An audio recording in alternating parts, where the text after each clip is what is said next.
Good evening and welcome to the Business Day. I'm Herman Green. The price of gasoline will fall for an 8th straight week tomorrow, bringing it to the lowest it has been in more than 7 months. Petrojam announced that it will cut the price of a litre of E1087 and E1090 gasoline by $3.04. The cut will bring the ex-refinery price of both grades of gasoline to the lowest it has been since mid-April. Automotive diesel is down $3.49, while ultra-low sulfur diesel is going for $3.06 less. Both are now at 4-month lows. Kerosene is down $3.14.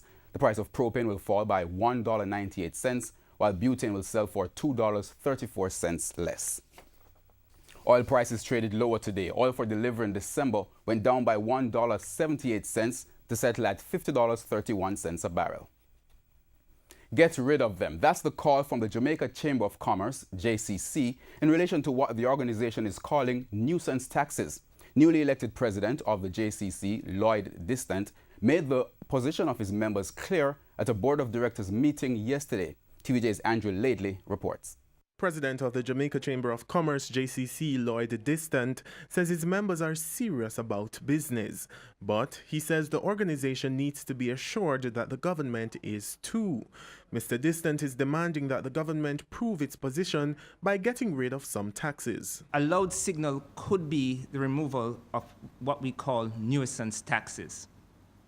Taxes on dividends, the minimum business tax, the surtax on personal income over the $6 million threshold, and of course, revisiting the asset tax. The JCC president says the organization has already mandated a team to evaluate how the government could slash these taxes without losing revenues. On our side, we have a committee that has made this issue of taxes as its whole reason for existence.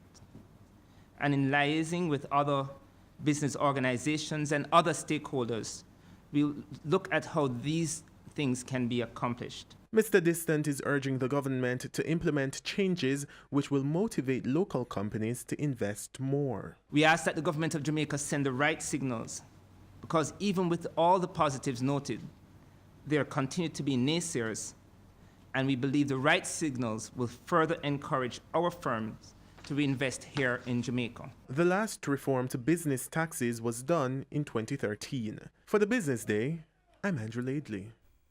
Currency trading ended the day with the US dollar selling for $127.34. The Canadian dollar closed at $96.34. The pound is going for $162.63, while the euro is being sold for $144.70 on average. The JSE index advanced by 10,027 points today, while the junior market index went down by 8 points. Stocks posting gains today were 1834 Investments, AMG Packaging and Paper, Barita Investments, Caribbean Producers, Derrimon Trading, Everything Fresh, and Grace Kennedy. Now, among the losers were Blue Power, Carib Cement, General Accident Insurance, Honeybun, Indies Pharma, Jamaica Broilers, Kingston Wharves, and Mayberry Investments. And that's the Business Day. I'm Herman Green. Good evening.